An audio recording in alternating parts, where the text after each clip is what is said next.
On est fatigué, même épuisé, mais on va tenir bon parce qu'on a raison. Bonjour à tous et bienvenue dans ce nouveau podcast de l'Afropolitaine. L'Afropolitaine est un espace de libre parole et de réflexion dédié aux femmes africaines. Parce que chaque Afropolitaine a un parcours différent qui mérite d'être entendu, l'Afropolitaine se veut être une sphère où les femmes africaines se rencontrent, échangent et s'inspirent les unes les autres. Je suis Mélissa et je vous invite à découvrir le parcours de ces différentes femmes, tout aussi inspirantes et captivantes. Pour aujourd'hui, j'ai le plaisir de recevoir Maboula Soumaoro. Bonsoir Mélissa. Bonsoir Maboula, comment tu vas ? Ça va. Merci pour l'invitation. Merci à toi d'avoir accepté. Ma première question, c'est est-ce que tu pourrais te présenter pour toutes les personnes qui ne te connaissent pas, nous dire un peu qui tu es, ce que tu fais ? Alors, que dire de moi-même ? Je m'appelle Maboula Soumaoro, je suis une femme noire française d'origine ivoirienne, je suis djoula. Je suis enseignante-chercheuse, maîtresse de conférences, et je m'intéresse aux questions de la diaspora africaine. Donc les Africains en dehors du continent. Je ne suis pas africaniste, j'aime les Africains en dehors du continent. D'accord. Et justement, tu évoquais le fait que tu aies des parents justement qui sont issus de la Côte d'Ivoire et que tu es née ici. Est-ce que tu pourrais justement aborder avec nous parler brièvement de ton enfance, quel genre de petite fille tu étais ? Alors, moi, je suis née à Paris, j'ai grandi en banlieue parisienne, j'ai grandi au sein d'une famille nombreuse, avec une mère seule. J'ai grandi très pauvre, mais j'ai été très heureuse, c'est-à-dire très entourée de mes frères et sœurs et de ma mère, et j'étais bonne élève. Et j'adorais l'école, et j'adorais le sport, et j'avais plein d'amis. Et voilà, en tout cas, quand je vivais cette période, même si elle était très, très, très démunie économiquement parlant, je ne le voyais pas comme ça. J'en avais pas conscience à l'époque. C'est en grandissant que j'ai compris certaines choses. Mais j'ai aussi grandi tiraillée entre la France et la Côte d'Ivoire. Je viens d'un milieu très, très traditionnel et on avait toujours l'ombre de la Côte d'Ivoire et du pays qui planait sur nous. Et j'avoue que je savais pas trop quoi faire à l'époque de cette Côte d'Ivoire, de cette ville d'origine de mes parents, de cette culture qui était très présente à la maison et très absente, rarement représentée dehors. Donc vraiment, j'ai eu l'impression de vivre entre deux mondes différents et deux mondes qui étaient non seulement différents, mais qui n'étaient pas à égalité. Et la France de dehors, elle était clairement supérieure et plus désirable à la Côte d'Ivoire, on va dire, de la maison. C'est comme ça que je comprenais les choses à l'époque. D'accord. Maintenant, ça a changé. Est-ce que tu penses que tout ce background a forgé la femme que tu es aujourd'hui ? Oui, je pense que, en tout cas, moi, j'ai toujours vécu dans plusieurs cultures et plusieurs langues. Donc, je n'ai pas de problème avec la différence. Et je n'ai pas on va dire, d'automatisme à hiérarchiser les différences. La différence, c'est juste la différence. Donc, je pense que tout ça, la pauvreté, la banlieue, l'Afrique, la Côte d'Ivoire, la double culture, l'école française, ce que j'ai appris, ce que j'y ai mangé même, puisqu'il y a eu plein de découvertes culinaires à la cantine. Donc il y a eu plein de premières fois, premier chou-fleur, première lentille. Voilà, c'était exotique. Et l'exotisme, il peut exister de plein de manières différentes. Et des fois en France, des choses qu'on perçoit comme exotiques, on n'arrive pas à s'imaginer que d'autres personnes, mais qui sont quand même françaises, peuvent les trouver exotiques. Donc moi, il y a eu plein de... ma connaissance de la France, elle est passée par cet exotisme, mais en tout cas moins puissant, moins dangereux et moins néfaste. C'était des découvertes. C'est très intéressant ce que tu dis et ça rejoint même les prochaines questions que j'aimerais te poser. Tu es spécialiste de la diaspora noire africaine. Tu as publié en février dernier un ouvrage, Le Triangle et l'Hexagone, qui se situe un peu entre l'essai autobiographique et le récit d'une femme noire transclasse, où tu évoques justement tes réflexions, ton parcours, notamment sur l'identité noire. Est-ce que tu pourrais nous dire en fait tout le processus d'écriture qui a été mis en place et pourquoi tu t'es lancée dans cette aventure ? Alors, c'est une question complexe, Mélissa, parce que le processus d'écriture, il est long. Enfin, tout dépend de la manière dont on l'approche. Soit je compte je compte à partir du moment où j'ai commencé à écrire et jusqu'à la finition de l'ouvrage. Et ça, c'est quelques mois, on va dire, c'est 7 mois à peu près. Mais en vérité, moi, je n'écris qu'à la fin. Donc, ça faisait des années, en fait. Et j'ai découvert dans des archives personnelles qu'il y avait des thématiques que j'explorais ou au sujet desquelles j'avais fait des présentations, notamment au sein d'universités, depuis au moins 2013. Donc, ça veut dire que depuis 2013, il y a des questions qui m'obsédaient.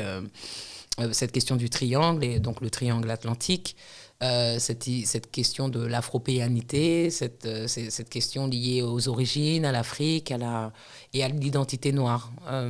Donc ça, c'est des choses que j'ai étudiées tout au long de mon parcours universitaire, d'abord comme étudiante et puis ensuite comme chercheuse. Mais je pense que dernièrement, on va dire, allez, ça doit faire 4 ans, puisque j'avais été aux États-Unis encore une dernière fois pour une longue durée, et c'était il y a à peu près 4 ans. J'ai commencé à m'interroger sur la France et sur ma place en France et sur mon parcours en France. Et au final, qu'est-ce que ça signifie d'être noir en France? Et je pense que c'est lié aussi à l'âge. Enfin, voilà, tu atteins un certain âge, tu atteins un certain niveau dans ta carrière et tu commences à envisager peut-être les choses de manière différente. C'est-à-dire qu'il y a eu pas mal de conformisme, même s'il a été très... je ne suis pas la plus conformiste des conformistes parmi les enseignants-chercheurs. Mais il y a eu quand même un degré de conformisme. Et aujourd'hui, je pense qu'avec la maturité, c'est peut-être une recherche plus effrénée de liberté. C'est-à-dire que tu as l'impression d'avoir fait d'avoir négocié sur tellement de choses que maintenant, c'est terminé. C'est terminé. Est-ce que c'est la quarantaine qui fait ça? Je ne sais pas. Mais, donc, du coup, quand j'écris, j'adopte ce format-là, qui est un format particulier. Et je dis ce que je veux, de la façon dont je veux. Mais je m'aperçois que c'est seulement après avoir fait d'autres choses dans d'autres formats. Donc, je ne pense pas que, par exemple, il y a 20 ans, je me serais autorisée à écrire comme ça. Mais le but, je me dis, le souhait, c'est que justement, quelqu'un qui a 20 ans aujourd'hui et qui vient des mêmes conditions ou même d'ailleurs, s'autorise directement à écrire comme elle veut, sans passer par toute cette étape-là. Voilà, que ça c'est fait, j'ai le droit de le faire. J'ai pas à me demander si je peux le faire, j'ai pas à me demander si je me sens légitime, j'ai pas à me demander si... Voilà, j'ai le droit de le faire, qu'on soit libre plus tôt. Quelque part, c'est une sorte d'hymne en fait à l'affirmation de soi, mais plutôt en fait, parce que c'est vrai que comme tu le dis, c'est après tout un processus en fait que tu as pu atteindre cette étape-là. Oui, l'affirmation de soi et l'acceptation de soi. À partir du moment où tu as compris que tu ne te conformerais pas et que tu as vécu et même que tu as étudié, tu as recherché tant d'histoires qui te montrent que ça sert à rien de jouer le jeu. Voilà. Ça ne sert à rien de jouer le jeu. Tu peux en tirer quelques bénéfices, mais aucun plus grand que celui d'être soi. Et je pense que c'est ça la victoire finale, d'arriver à s'accepter avec toutes ces facettes, mais toutes des facettes différentes qui te composent et qu'il n'y a pas à lutter, il n'y a pas à choisir. Il n'y aura pas à choisir entre la France et la Côte d'Ivoire, ou l'Europe et l'Afrique, ou l'Europe et les Amériques, où j'ai passé plein de temps. Que c'est tous ces endroits qui me constituent et il y a... En tout cas, de mon côté, aucun problème. Alors que vraiment petite, peut-être que ça nous renvoie à ta première question, ça a pu poser des problèmes. Et ça a pu me faire développer des complexes. Par exemple, tu as envie d'être française, ou tu as envie d'être blanche, ou tu as envie d'être belle d'une certaine façon. Et tu comprends que tu n'as pas les cheveux raides, et que tu n'es pas blonde, et que tu n'as pas la tête des princesses dans les contes de fées. Enfin voilà, ou qu'à l'adolescence, c'est pas toi la plus belle. Déjà, l'adolescence, ça peut être compliqué comme moment, mais voilà, tu représentes jamais rien de positif. Tu vois? Et c'est pas, je le dis pas de manière larmoyante. C'est pas seulement, c'est pas uniquement agressif, mais c'est juste qu'il y a un moment, toutes les choses qui semblent désirables, précieuses, c'est jamais toi. Ouais. Ça ne correspond jamais en fait à jamais, tout ce qui est jamais. Et puis en plus t'es pauvre, en plus t'es bon. Et alors que maintenant, vraiment, je regrette tous ces complexes et je chéris tous ces aspects de moi, juste parce qu'ils sont à moi, en fait. C'est comme si tu apprenais, peut-être même sur le tard, à t'aimer juste parce que tu existes. Juste ça. Juste parce que tu existes. Et si tu existes, eh ben, tu es précieuse, tu as de la valeur, tu es belle, tu es intelligente, tu es tout, tout, tout. Parce que tu es un être humain et que tu n'es pas défini par des caractéristiques, je sais pas moi, socio-économiques, raciales, ou voilà. Mais tu peux aussi, dans le même temps, t'affirmer dans ce qui est perçu comme le pire, tu vois, comme, je sais pas, la pauvreté, la banlieue, le fait d'être noire, le fait d'être africaine. Et non, ça, je l'adore. Aujourd'hui, je suis une fondamentaliste de toutes ces identités bafouées. Totalement. Est-ce que tu penses également que l'écriture de ce récit, quelque part, ça contribue également à ta guérison? Ouais, je pense, c'est marrant que tu me dises ça, parce on m'a déjà, il y a une journaliste, Fatou Birama, qui m'avait interviewée. Une fois, elle est sur Africa numéro 1, et que je connais en fait depuis longtemps. Et elle m'a dit, tu t'es mise à nu, qu'est-ce qui se passe? Tu vas bien?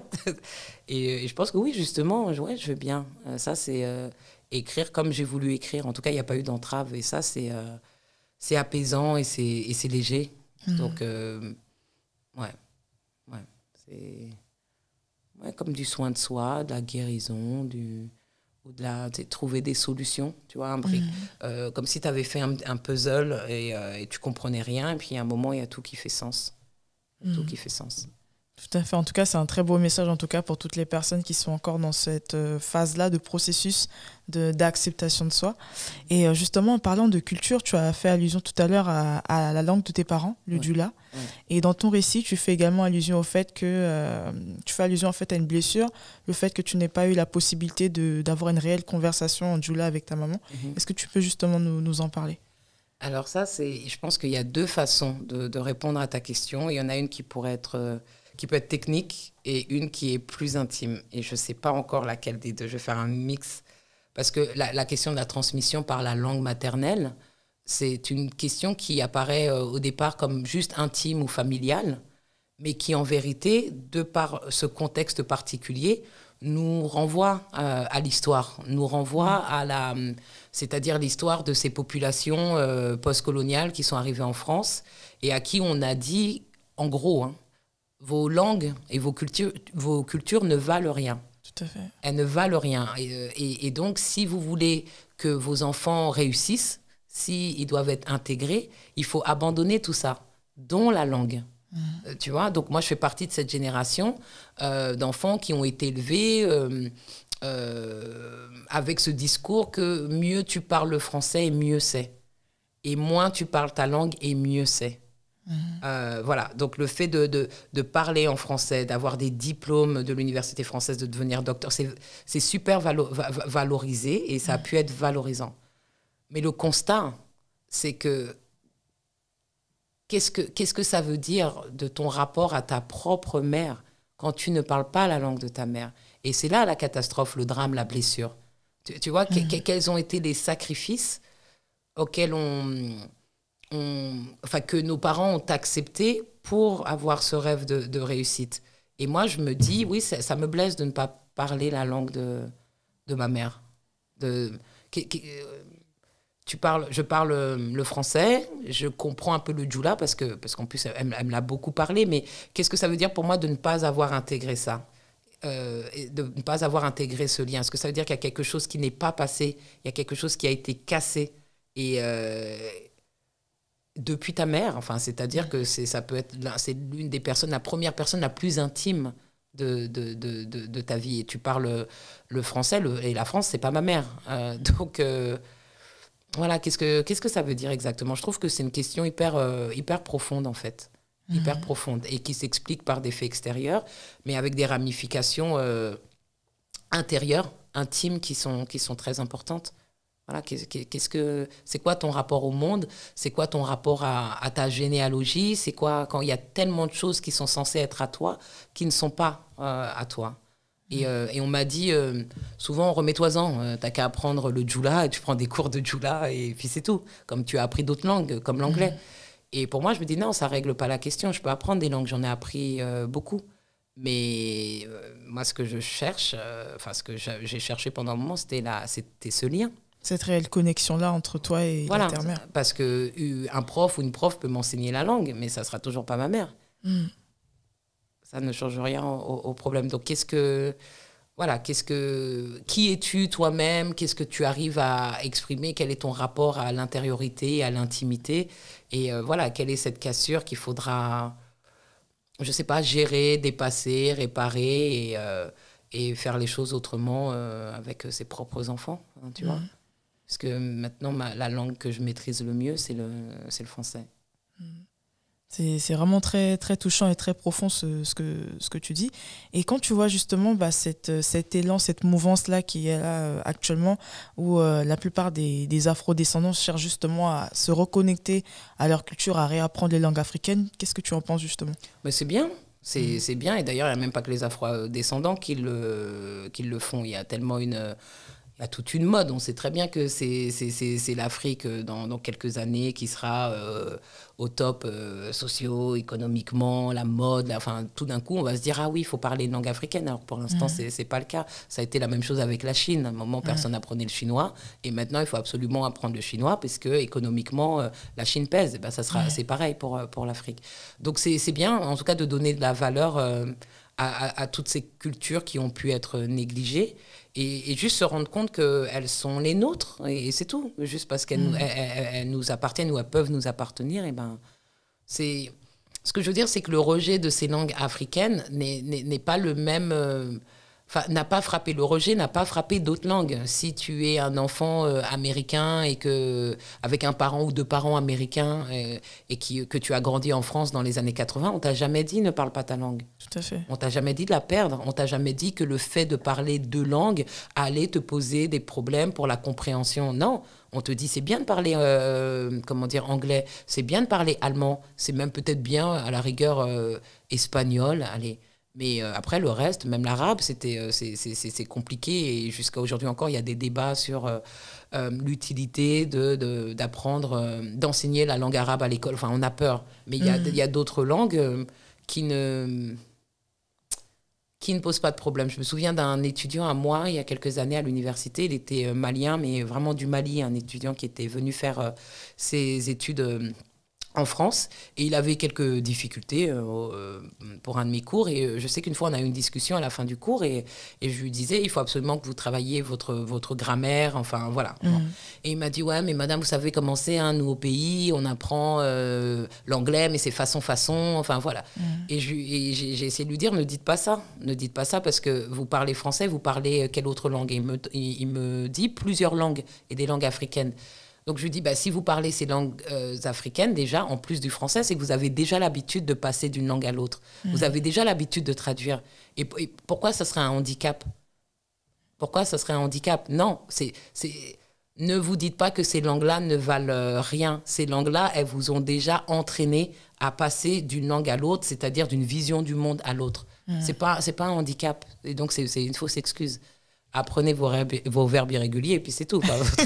Y a pas de... mais c'est des choses, tout ça pour dire que c'est des choses qu'on a intégrées. Ce que j'ai, ce que je possède, ce qui est à moi ne vaut rien. Ne vaut rien, n'a aucune valeur marchande, scientifique. Et alors qu'il y en a, c'est commun en Afrique d'avoir, on regarde parmi nous des parents, des cousins, des oncles, des tantes qui parlent 2 langues, 3 langues. Ça compte pas. Tout à fait, c'est vrai qu'il y a eu tout un travail en fait de minimiser en fait ce qui est à nous, et c'est toute une déconstruction qu'il faudrait mettre en place et qui se met en place petit à petit. Ouais, et c'est ce qu'il faut faire. C'est ce qu'il faut faire. On n'a pas le choix. C'est vrai. Et justement, en parlant d'identité, en parlant de culture, tu revendiques souvent la notion de race. Et souvent, on vit dans une société où dans l'inconscient collectif, j'ai l'impression, les gens pensent qu'il faut être identique pour pouvoir réellement s'entendre. Qu'est-ce que tu en penses? Mais ça, c'est l'inconscient mytho collectif. Parce que c'est... J'aime bien cette expression. Mais oui, non, mais c'est... Moi, je sais pas, il y a des gens qui peuvent s'offusquer sur le terme race. J'en ai rien à faire s'ils veulent appeler ça plante, s'ils veulent appeler ça table ou verre. Mais en tout cas, un mot qui désigne ce dont on parle, et ce dont on parle, c'est l'apparence différente des gens, les corps des gens. Et ça, on est très capable de le voir. Après, on est incapable de le dire, de l'exprimer, de le reconnaître, mais en tout cas, on pratique la race tout le temps en France. Donc c'est pour ça que je parlais d'inconscient mytho collectif, parce que on va dire, on est identique et donc ça voudrait dire qu'on a besoin d'être identique pour pouvoir se respecter les uns les autres. On a besoin d'être identique pour être, je sais pas moi, payé au même niveau ou de manière égalitaire pour partager les ressources et les richesses. On peut pas accepter en quoi la différence, c'est juste une différence. La différence, elle est peut-être négative que quand elle est hiérarchisée. On a besoin, donc grand c'est mieux que petit, mince c'est mieux que gros, je sais pas, gaucher c'est mieux que droitier, enfin c'est n'importe quoi, ça pourrait être de simples différences, mais on sait que l'histoire a instauré une hiérarchisation parmi ces différences. Donc les gens qui me disent à longueur de journée, moi les gens qui soient blancs, noirs, jaunes ou verts et plein de couleurs qui n'existent pas chez les êtres humains, voilà, qui disent moi je vois pas les couleurs, je trouve que ce sont simplement des menteurs, c'est tout. Et que passer sous silence ces différenciations visuelles qui nous ont été imposées par l'histoire, parce que les êtres humains ne se sont pas toujours définis selon la couleur de leur peau. Ça, c'est très précis dans un moment de l'histoire. On ne va pas y revenir ce soir, mais voilà. Donc maintenant qu'on sait qu'il y a des blancs et des noirs pour rester schématique et toutes les couleurs intermédiaires, et que le monde est organisé sur la base de ces couleurs, eh ben, parlons-en pour essayer de les dépasser. Mais arrêtons ce jeu de déni, de dénégation qui ne fait que masquer les inégalités. Donc, si les gens ne voient pas les couleurs, moi, je sais que quand je vais dans des endroits prisés, dans des endroits qui ont de la valeur, dans des endroits qui ont de la richesse, généralement, il y a peu de personnes qui ont la couleur de ma peau. Voilà. Et dans des endroits plus pauvres, dans des endroits plus modestes, il y a plus de gens qui ont la couleur de ma peau. Donc, si les gens disent qu'ils ne le voient pas, moi, j'estime qu'ils mentent. Et je t'avoue que ça me fatigue, en fait, de devoir répondre à ces questions sur l'existence de la race ou la non-existence de la race. On parle de la race tout le temps, de manière détournée en France. Tout le temps. Que ce soit par la religion. Quand on parle de l'islam, on parle des Arabes.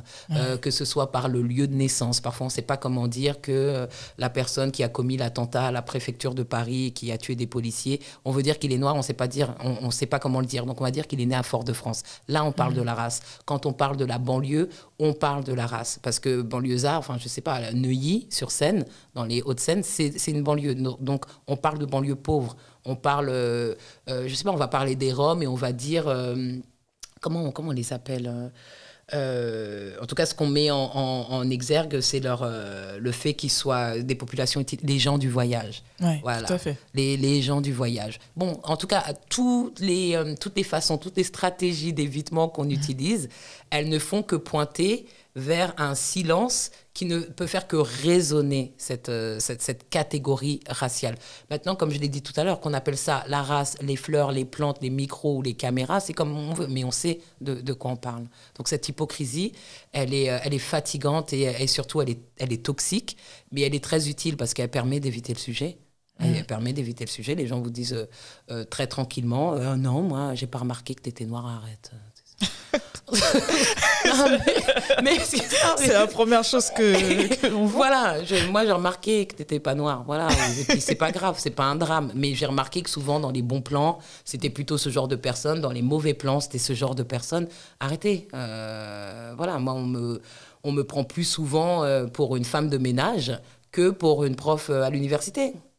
Et on va me dire que c'est quoi? C'est la coupe, c'est les chaussures, c'est le rouge à lèvres. C'est, je sais pas, on dit souvent que je fais jeune, parce que je trouve ça aussi mytho. Non, c'est parce que je suis noire. Et remettons-nous-en tous. Et puis comme ça, on avance. C'est tout. Il n'y a pas, je sais pas, il y a plein d'endroits où tu vas, tu sais que c'est blanc, c'est tout. C'est comme ça. On le sait très bien. Là, on parle en ce moment des violences policières, et de qu'est-ce qui se passe, mais ça existe pas. Oh là là. Si t'as vécu en quartier... Et même si tu n'as pas vécu en quartier et que tu n'es pas blanc, il y a un moment, tu as pu avoir un problème avec la police. Je veux dire, on peut faire des sondages, on n'a qu'à demander. C'est pas un mythe. Tout le monde peut raconter une histoire. Je suppose que tu peux raconter une histoire. J'ai mille histoires à raconter. Chacun a un vécu par rapport à ça. Voilà, et que dire oui, mais non, mais c'est pas... Oh, arrêtez. Je sais pas, en tout cas, des fois... je sais pas, en plus c'est hypocrite de dire ça parce que même dans les appels radio de la police, entre eux, les appels radio vont dire nous cherchons un individu de type africain ou de type européen. Totalement. Ils le disent, donc qu'est-ce que c'est que ce...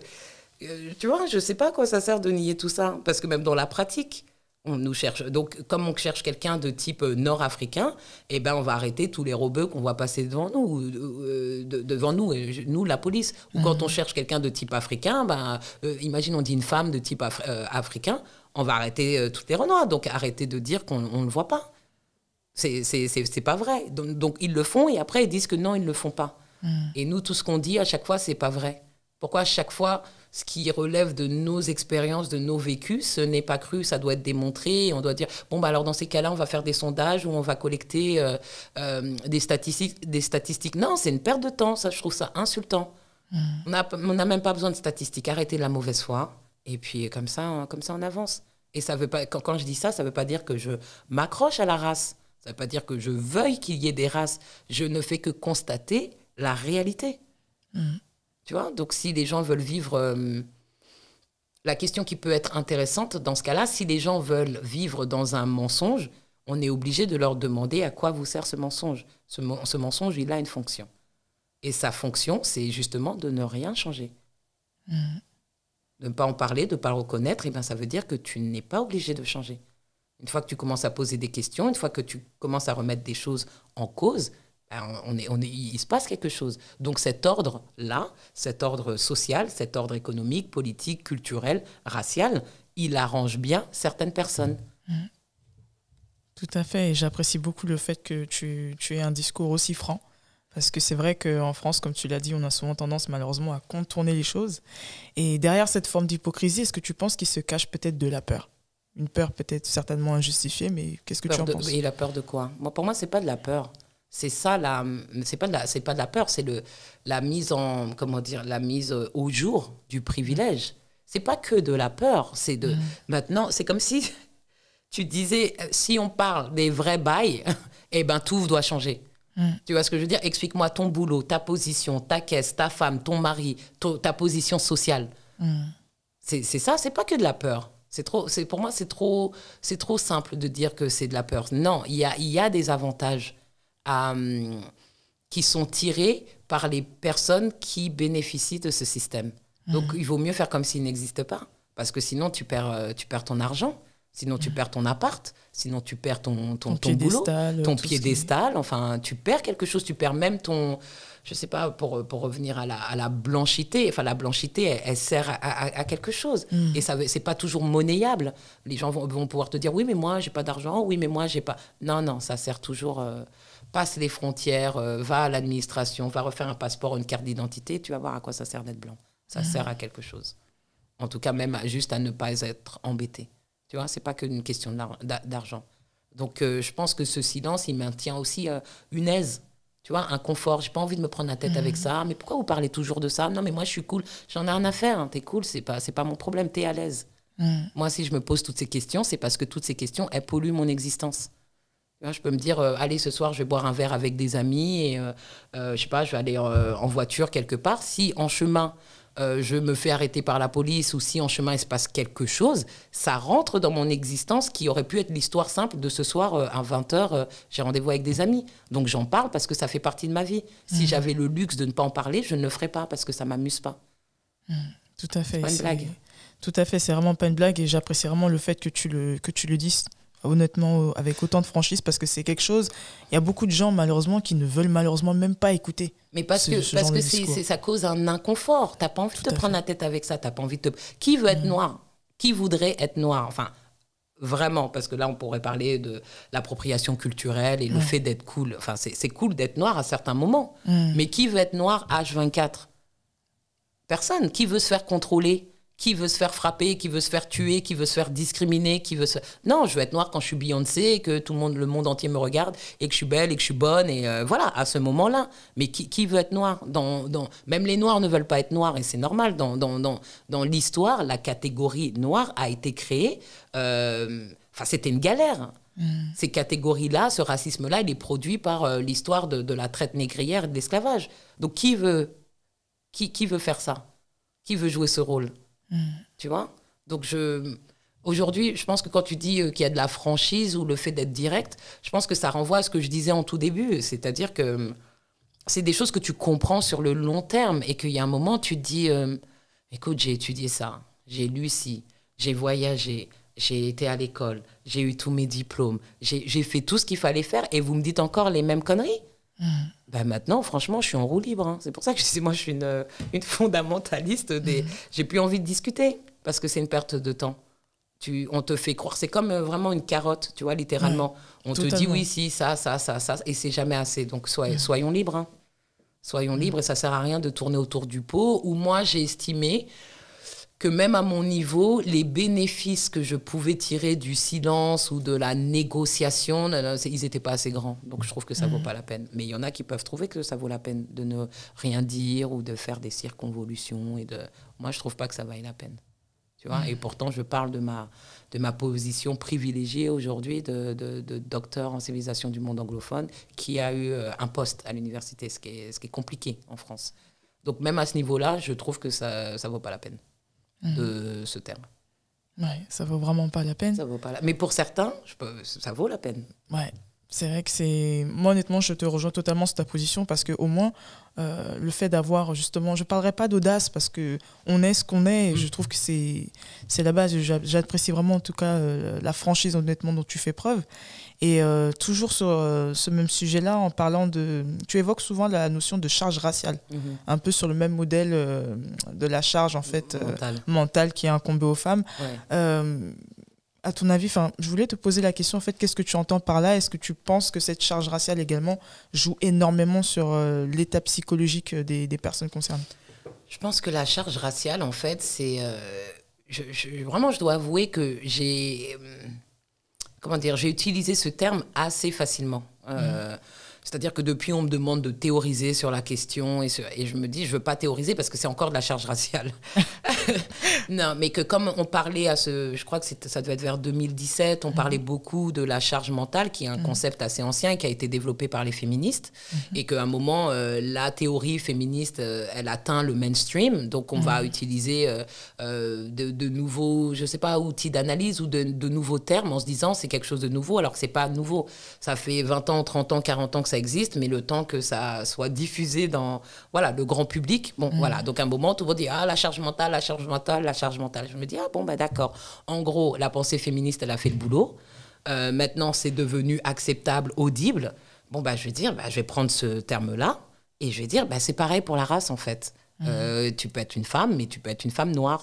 Donc, quand tu es une femme noire, il se passe d'autres choses. Ça ne veut pas dire que tu n'es pas femme comme une femme blanche. Ça veut juste dire que ce qui va peser sur toi va suivre les modalités de ton identité raciale. Pour donner un exemple concret, on me dit souvent, oui, vous ne parlez pas assez des femmes. Mais je suis une femme. Mon expérience est celle d'une femme. Et quand, par exemple, je fais des apparitions publiques dans les médias, il y a du sexisme sur les studios, dans les studios, qui a la parole, qui on interrompt plus facilement, tu vois, tout ce genre de choses. Et donc ça touche toutes les femmes. Mais quand il y a des attaques sexistes, si tu es une femme noire, tout comme si tu es une femme, je sais pas moi, arabe, d'origine arabe ou asiatique ou tout ça, les attaques vont se décliner de manière différente. Donc moi, si je suis une femme noire, on va me dire sale guenon. Si une femme, elle est blanche, on va lui dire oui, elle est bête, elle est pas assez intelligente ou je sais pas quoi, mais on va jamais lui dire guenon. C'est ça la modalité, mais on est toutes des femmes au final. Donc pourquoi quand je parle de la question raciale à travers mon expérience de femme, on me dit que je ne parle pas de femme? Ça veut dire que je ne suis pas une femme. Et donc ça veut dire quoi? Qu'une femme, c'est une blanche? Tu vois, c'est ça la logique. Et donc après, pour revenir à ta question de la charge raciale, donc pour la définir, la charge raciale, c'est une charge, donc c'est ce qui te pèse, ce qui te revient, de ne pas faire chier, de mettre tout le monde à l'aise, d'être silencieuse, de négocier les trucs au boulot quand t'entends des trucs de ouf, mais tu veux pas passer pour la noire relou, parce que sinon, qu'est-ce qui va se passer? Est-ce que tu vas être promu, pas promu? C'est ça la charge raciale, ce que tu gères minute par minute, seconde par seconde, mais dont tu as bien compris que la responsabilité t'incombait, en fait. C'est toi qui dois gérer la situation, rassurer tout le monde, expliquer, et même expliquer, tu vois, comment le serpent il se mord la queue, expliquer c'est quoi la charge raciale. La charge raciale, c'est vous me faites chier, en fait, toute la journée.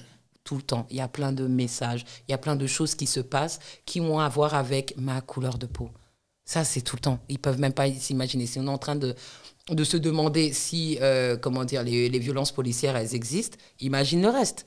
Tu te dis, mais attends, c'est bien sûr qu'on me parle de cette façon parce que je suis noire, bien sûr que je suis mal reçue là parce que je suis noire, bien sûr, mais j'ai pas le droit de le dire. J'ai pas le droit de le dire en public. Pourtant, dans l'intimité, tu vas en parler. On en parle toute la journée. Il m'est arrivé ça au boulot, il m'est arrivé ça dans le métro, il m'est arrivé ça à l'aéroport. On se le dit. Et après, quand on va dehors, on porte un masque. C'est ce masque qui pèse. C'est ça. Tout va bien. Non, il n'y a pas de souci. Ouais, moi, je suis noire, mais je ne suis pas relou. Comme si tu étais musulmane, par exemple, parce qu'en plus, les catégories, elles sont tellement strictes que tu ne peux pas être noire et musulmane, tu vois. Mais donc, si tu es identifié comme musulman, ouais, vous inquiétez pas, moi, je suis musulman, mais je ne fais pas le ramadan. Hein, moi, vous inquiétez. Enfin, tu vois, tu dois toujours essayer de te justifier, faire je ne suis pas le relou, je ne suis pas la relou, je suis pas... C'est ça, la charge raciale. Et c'est ça qu'on n'entend pas, enfin, qu'on ne dit pas en public. Qu'on ne dit pas en public. J'ai vu une pub de malade, il m'est arrivé ci ou ça, parce que c'est par rapport à la façon dont nos corps sont perçus.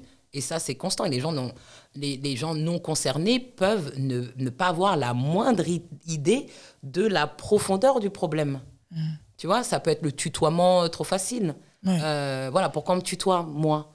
Voilà, on est obligé de se dire pourquoi. Et souvent, tu te dis, ce qui m'est arrivé ça parce que je suis renois. On se la pose tout le temps, cette question. Est-ce qu'elle aurait parlé comme ça à une autre? Peut-être, des fois, peut-être qu'on abuse, mais souvent, on n'abuse pas. En tout cas, ne serait-ce que se poser cette question, c'est déjà de la charge raciale parce que tu sais que ton corps signifie quelque chose dans l'espace public. Tu vois?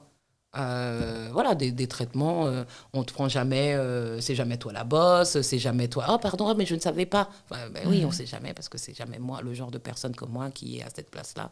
Enfin, plein de trucs. Ça peut être aller maintenant ça va mieux, dans des studios télé, puis pas avoir la bonne teinte pour le maquillage. Ouais. Tu vois ce que je veux dire? Qu'on te dit même, amenez votre propre maquillage. Donc ça veut dire que les invités qui sont attendus ne sont pas noirs. Structurellement, c'est ça que ça veut dire avec tous ces mots qui font peur aujourd'hui. On va dire qu'est-ce que c'est que ce racisme systémique, structurel, institutionnel. C'est ça la structure. Ça veut dire que dans l'endroit où tu es, l'endroit il a été organisé d'une manière qui t'exclut. Et ça je te parle même de maquilleuses dans un studio télé. C'est-à-dire que le maquillage qu'elles ont ne prévoyait pas ton genre de peau. C'est ça l'aspect structurel. Et on a envie de se dire, est-ce que dans la façon de maquiller, vous avez été formé pour maquiller des peaux qui ne sont pas blanches? C'est pareil pour la coiffure. Tu vois, c'est ça la structure. Quand tu disais, on ne sait pas ce que c'est que le racisme structurel, c'est que toutes les choses qui ont été pensées pour un certain type de corps, un certain type de peau. Et si les gens veulent se détendre, c'est exactement la même chose pour le validisme. C'est-à-dire que la société des espaces publics ont été pensées pour des personnes qui avaient 2 jambes et qui étaient mobiles. Si tu es dans un fauteuil roulant, si tu as des béquilles, si tu as du mal à marcher, ça n'a pas été pensé pour toi. Donc, c'est structurel. C'est structurel. Systémique, institutionnel. Enfin, tous ces mots qui font peur et qui, pourtant, sont très logiques. Criant de vérité. Mais criant de vérité. Donc, voilà, en tout cas, la charge raciale, c'est... Franchement, tu sais, de manière détendue, je dirais, c'est tout ce qui te saoule. Tu vois ce que je veux dire? Genre... Ah, vous êtes ivoirienne? Moi, je suis allée au Cameroun. J'en ai rien à faire. Tu vois ce que je veux dire? Tout à fait. Et que ça ne veut pas dire que... Là, je peux te rencontrer ce soir, Mélissa, et je peux te demander, comment dire, ta famille, elle vient d'où et tout ça. Mais c'est comme si, direct, il va avoir une intimité. Et on va pas avoir peur. Tu ne vas pas avoir peur, en tout cas peut-être, de me répondre. Et moi, je ne vais pas avoir peur de te répondre. Mais il y a un moment, quand ça vient de l'extérieur, on te dit, on te pose cette question, t'es saoulé. Qu'est-ce qui va me sortir? Ah, moi, j'adore la loco, je danse Mapuka. DJ Arafat, il est mort, je m'en tape. Je m'en tape, mais je vais pas vous le dire et je vais faire un sourire parce que sinon je vais être relou, je vais casser l'ambiance ou tu vois ce que je veux dire? Sinon tu risques l'exclusion, enfin une exclusion qui est déjà présente mais une double exclusion. Voilà. Ma meilleure amie elle est comme ça, mon mec il est comme ça, ma meuf elle est... Je m'en fous. Je suis pas ta meilleure amie, je suis pas ton mec, je suis pas ta meuf, je m'en fous. Je m'en fous. C'est ce qui nous laisse tranquille en fait. Tu vois, qu'on puisse interagir sur la base de l'humanité commune, tu vois. Et si tu as une passion pour l'Afrique, et si tu as une passion pour les Noirs, peut-être que si je te connais, qu'on développe un rapport d'intimité, j'y aurais accès. Mais je ne suis pas ton joujou, en fait. On ne peut pas être réifié en permanence. Ah, j'ai croisé une Africaine et maintenant c'est la fête parce que moi, j'adore les Africaines. Tu vois, comme, je sais pas, il y a un mec avec qui je m'étais embrouillée une fois dans la rue. Et il n'avait pas compris, le pauvre. C'était un homme blanc, assez âgé. Il essayait de me parler. Il a commencé, je ne l'écoutais pas. Puis à un moment, il a dit, j'aime beaucoup les Africaines. Et j'ai pété un câble. Ouais. Et il n'a pas compris. Mais vous êtes charmante. Enfin, il essayait mais il ne comprenait pas ce qu'il venait de dire. Donc, toutes les Africaines, il y a une Africaine qui passe et vous l'aimez, vous êtes attiré par elle. Donc, ce qu'ils ne comprennent pas à ce moment-là, c'est la violence de ce qui vient d'être dit. La violence, ça veut dire que tu n'existes pas en tant qu'individu. C'est ça, le racisme. C'est pas Maboula que tu as vu et que tu as trouvé, je sais pas moi, belle et sexy. C'est une Africaine. Donc, c'est quoi la différence avec les autres ? Tu vois, c'est ça la violence du racisme. C'est notamment celle de l'effacement, de la non-existence de l'individu. Tu n'existes pas, toi. Mélissa, t'es une Renoir. Et qu'est-ce qu'on a besoin de savoir si Mélissa, elle aime bien porter ses mèches comme ci ou comme ça, et Mélissa, elle mange ci. On en a un à faire. T'es une Renoir. Pourtant, Mélissa et Maboula ne sont pas les mêmes personnes. Elles n'ont pas le même âge, elles n'ont pas la même coupe, elles n'ont pas le même métier, elles n'ont pas le même goût, elles n'ont peut-être pas les mêmes origines, elles n'ont peut-être pas la même vie. Enfin, la même vie, mais nos corps. Ouais, Mélissa, Maboula, enfin... C'est ça, la charge raciale. Franchement, c'est comme si j'ai juste mis un mot pour dire... je sais pas, la charge raciale, il n'y a même pas de quoi se prendre la tête. La charge raciale, c'est ce qui te saoule. C'est ce qui te saoule. Et que tu ne racontes qu'à tes potes, ou à ta famille, ou à tes proches. Ou à des gens qui peuvent ne pas être noirs, mais que tu connais, dont tu sais qu'ils vont comprendre. Et qui ne vont pas te dire, non, Mélissa, tu te fais des films. Toutes ces personnes-là, là, elles peuvent comprendre.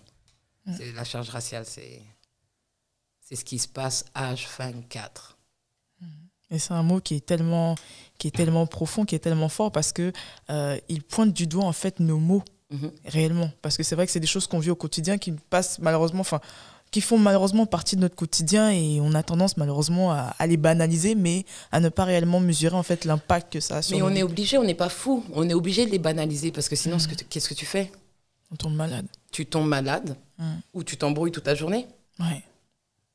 Et là, tu deviens exécrable. Alors elle se vexe pour un rien. On ne peut plus rien dire. Si c'est ça, on ne peut pas travailler avec elle. Donc les gens ne sont pas fous et ne sont pas seulement aliénés. Ils ne disent rien parce qu'il y a un coût à dire quelque chose. Et si tu parles, par exemple, je vais revenir à mon cas, mais si tu parles de la charge raciale ou si tu parles de ces choses-là en public, notamment dans les médias, moi, je sais exactement ce que ça me coûte. Je sais exactement ce que ça me coûte. Ce que ça me coûte sur le moment, c'est-à-dire les débats passionnés, hostiles, et ce que ça me coûte après, les menaces, les lettres anonymes, les emails. Ça a un coût que les gens ne peuvent même pas s'imaginer. Juste de dire, le racisme existe.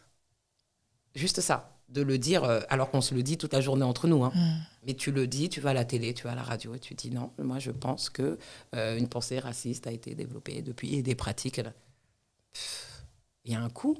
Je peux comprendre que des gens ne veuillent pas se lancer dans ça. Tu peux demander à, je sais pas, à Rokhaya Diallo, tout ce qu'elle se tape. Tu vois, il y a un coût. Autant passer pour la blague cool.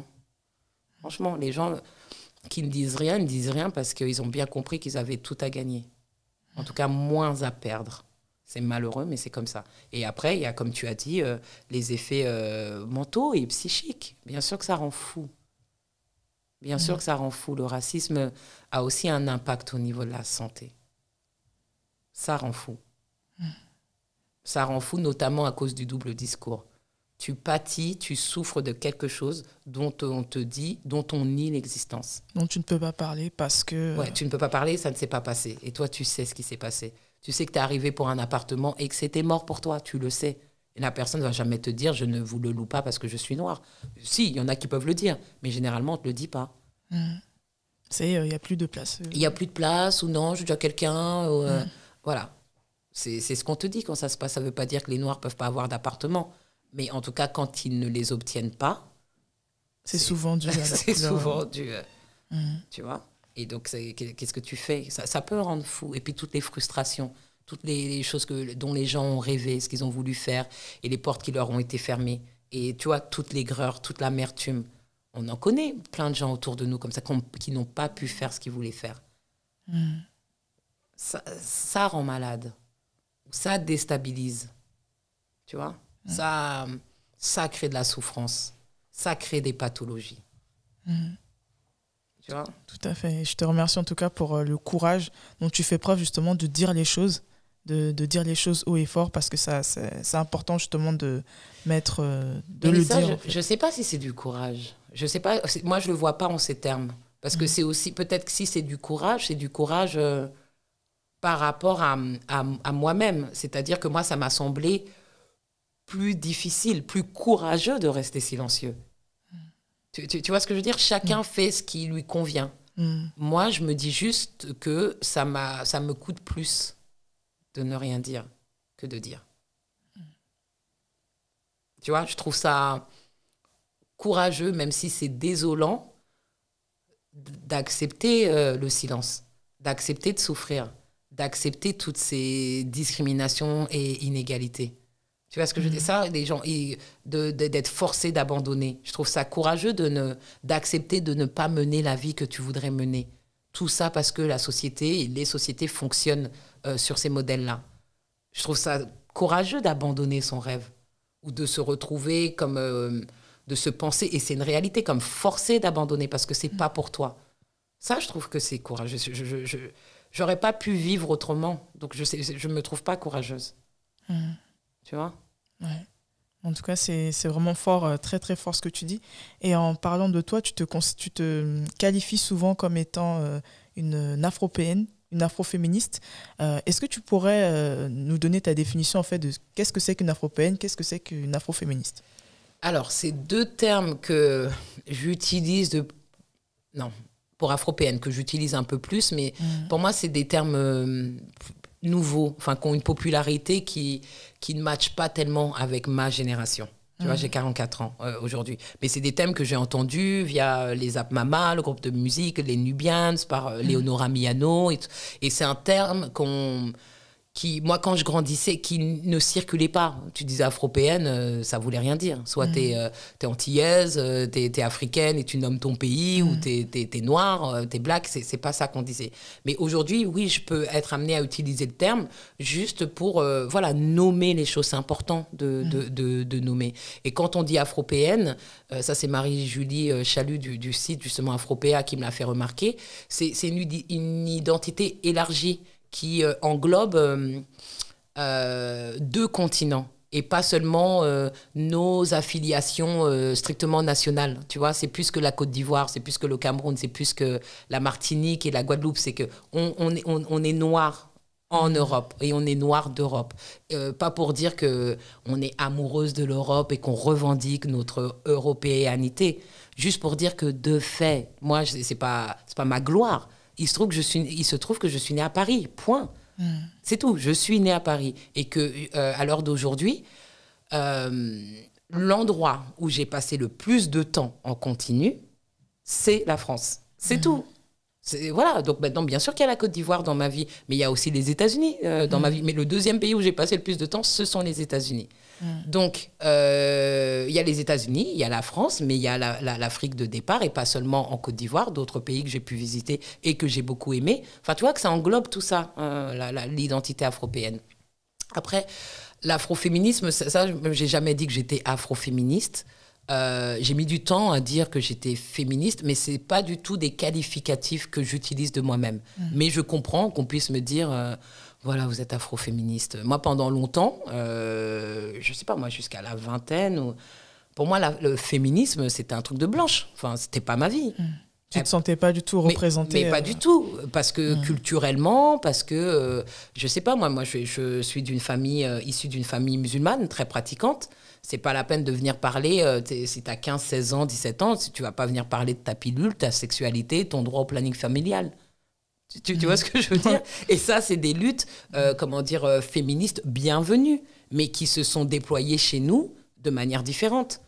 Tu vois, parce qu'il y a une culture différente. Parce qu'il y a une culture différente. Et c'est une culture qui a ses propres formes d'expression féministe. Tu vois ce que je veux dire ? C'est toujours les gens, oui, mais non, mais parce que c'est des mamas africaines. Non, t'inquiète pas, les mamas africaines, comme vous dites, elles font leur truc. Elles font leur truc. Moi, j'ai rencontré des femmes qui se battaient contre l'excision. Tu vois, qui n'ont pas attendu des femmes occidentales pour leur dire t'en as pas marre d'être excisée. Non, les femmes qui étaient là, elles en avaient marre déjà et elles essayent de trouver des solutions. Donc, bien sûr qu'il y a du patriarcat dans nos sociétés, dans nos familles, tout comme il y a du patriarcat en France aujourd'hui encore, tu vois. Donc, quand on disait ce label féministe, pour moi, c'était des femmes blanches, françaises qui parlaient de trucs qui n'étaient pas ma vie.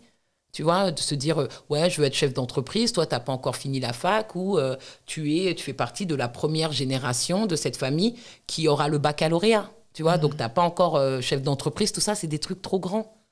Donc, je dis ça pour dire que d'un point de vue personnel, me définir comme féministe, c'est arrivé plus tardivement dans ma vie. Et que maintenant, on parle de ce féminisme, cet afro-féministe, c'est encore plus nouveau. Donc, si les gens me voient comme ça, c'est comme ils veulent. Mais de moi-même, j'ai jamais dit je suis une afro-féministe. Je dis je suis une femme noire. Oui, je peux être féministe. Enfin, il y a plein de trucs. Il y a plein de labels.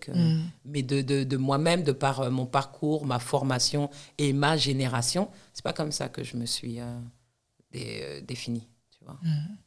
D'accord. Et c'est bien aussi de rappeler aux gens qu'il y a des étapes. Enfin, tu vois, que s'il y a des choses qui ont eu lieu dans les années 2010, il y avait des choses qui se sont déroulées dans les années 90 et 80. Enfin, tu vois, qui ont contribué à cet avancement. Qui ont contribué et qui sont différentes un peu. Enfin, tu vois, c'est pas monolithique. Faudra avoir conscience aussi de cette histoire et de ces évolutions. Et accepter aussi la complexité et les différences. Tu vois, toutes les femmes noires ne sont pas les mêmes et ont des orientations peut-être même, je sais pas, politiques ou culturelles différentes. Il y en a vont dire jamais de la vie afropéenne, il y en a vont dire moi je suis pas afroféministe, il y en a, c'est tout, c'est pas grave. Mais en tout cas, il faut reconnaître cette diversité. Tout à fait, je te remercie justement de la mettre en avant parce que comme tu l'as évoqué tout à l'heure, c'est vrai qu'on nous met malheureusement toutes dans le même sac alors qu'on est d'abord des individus avant d'être une communauté. Et que même si tu fais partie de cette communauté, même si moi par exemple j'ai aucun mal à dire je suis une femme noire, tu vois, je pense être noire de manière différente d'autres femmes noires qui vont pas se définir de la même façon, qui vont peut-être pas dire qu'elles sont noires ou qui vont dire que ce sont des femmes noires, mais on n'est pas les mêmes. Voilà, noir pour moi c'est pas seulement le corps, c'est une décision. C'est-à-dire c'est dire justement parce que ça a été construit comme inférieur, justement parce que c'est laid, justement parce que c'est pauvre, justement parce que on pourrait faire un listing infini, mais je veux être noire. Pas peine de me dire non mais t'es pas très noire.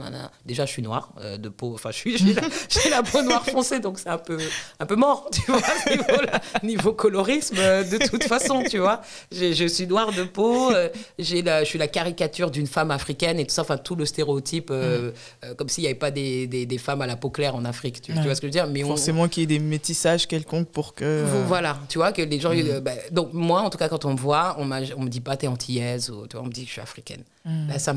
Ça me va et je décide. Tu vois, je décide. Pour moi, c'est ça qui me plaît. C'est cette histoire et cette identité bafouée qui me plaît. J'ai pas envie de jouer le rôle de je m'en suis sortie ou non, je veux rester là. Je veux rester sur le terre-terre. Moi, je suis noire. Il n'y a pas de souci. Je suis africaine. Tu vois, il n'y a pas de souci. Que ce ne sont pas des insultes.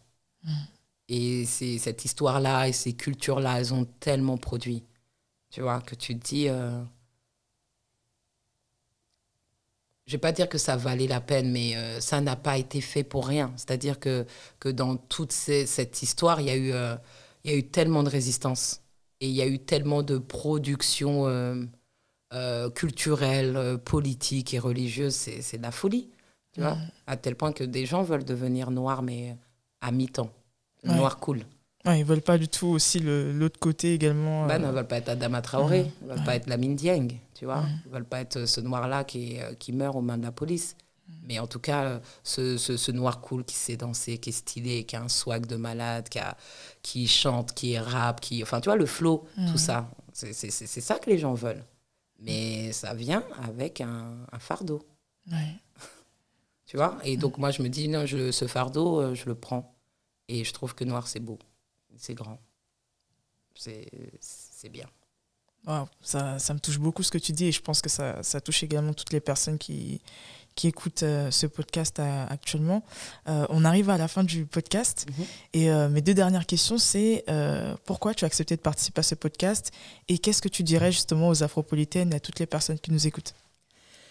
Alors, pour être honnête, j'ai accepté sans trop me pencher sur ton podcast, mais juste parce que, à cause du titre ou grâce au titre, et au fait qu'il existe et que je me dis, je crois qu'il y a une meuf quelque part qui est en train d'essayer de faire un truc et ça, je soutiens presque systématiquement. Tu vois, donc j'espère que c'est pas un podcast de ouf que je vais regretter. C'est trop tard, mais tant pis, tu vois. Mais je me dis à chaque fois qu'il y a une initiative, tu vois, et que des gens essayent de discuter de ces thématiques en public, je trouve que c'est important d'occuper cet espace public. Donc moi, quelqu'un qui dit ouais, je suis une meuf et je fais l'afropolitaine, franchement, si j'ai le temps, je viens. Et ça, c'est... Ouais, c'est cette solidarité-là, cette sororité-là auquel je crois. On parle souvent, tout à l'heure, tu parlais d'afroféminisme, et on peut parler de féminisme en général, mais ces concepts de solidarité, soutien, de sororité, ça ne peut pas être que des concepts. Il faut qu'il y ait de la pratique.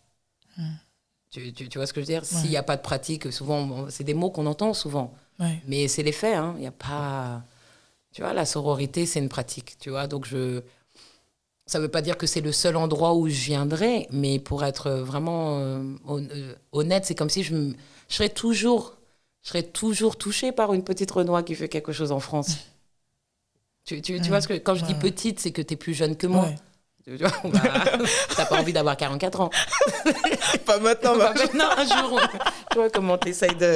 Je veux pas te vexer, mais... Non, tu vois, non, je l'assume, mon âge. Mais blague à part, bien sûr que s'il y a une petite Renoir en France qui essaye de faire un truc sur ces thématiques, si je peux le faire, je le ferai. Tu vois, c'est comme quand il y a des étudiants, et n'importe lesquels, qui disent j'ai un projet de master ou que j'ai un projet de doctorat, j'ai envie de faire ci ou faire ça, et je sais à quel point ça peut être difficile dans l'enseignement supérieur. Si je peux leur répondre, leur parler, je le fais. Ça, c'est ma pratique, tu vois. Ça, t'es obligé. Et dans toute cette population, si les gens sont renois, bien, je le fais encore plus. Ça ne veut pas dire que je parle qu'aux renois, mais ça veut dire que il y aura cette intimité. Moi, je n'ai pas de complexe, tu vois, avec ça. On va me dire, et après, il y a d'autres façons de décliner. Si tu viens d'une cité, si tu viens d'un truc pauvre, si tu es même en embrouille avec ta famille, ça va me toucher. Tu vois, ça va me toucher. Donc, et ça me touche de manière différente. Donc, une petite Renoir qui fait... Enfin, je dis, c'est pas pour te minimiser. Non, t'inquiète pas, il n'y a pas de souci. D'accord, mais que ça soit clair.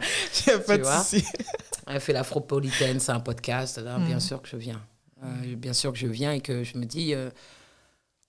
ouais, j'ai envie... Ouais, tu maintiens le contact aussi. Je ne sais pas qui va m'écouter. C'est des femmes ou des gens voilà, plus jeunes. C'est des gens que je ne connais pas ou que je peux ne pas côtoyer. Et que voilà, c'est important de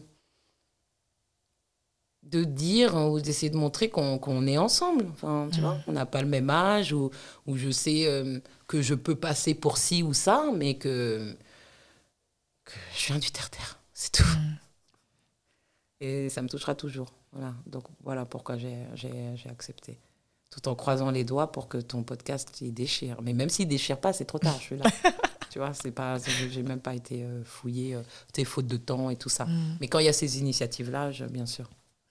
En tout cas, merci beaucoup en tout cas d'avoir accepté de participer. Et le dernier mot justement à toutes les personnes qui écoutent. Le dernier mot Le dernier mot, c'est ce que j'ai dit au début.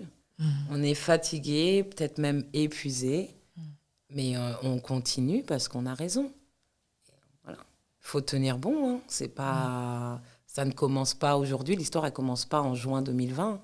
Il y a des gens pensez à toutes ces générations qui ont fait des choses avant nous, qui ont tenté des choses avant nous, qui ont été déçus avant nous, qui ont arraché quelques victoires avant nous, qui ont produit ça. Donc, il faut qu'on fasse notre part de taf et il faut rester courageux. Et je sais que c'est dur, mais on n'a pas d'autre choix que de rester courageux. Donc, il faut s'accrocher, ça va aller. Ça va aller parce qu'on a raison. Voilà ce que je peux dire.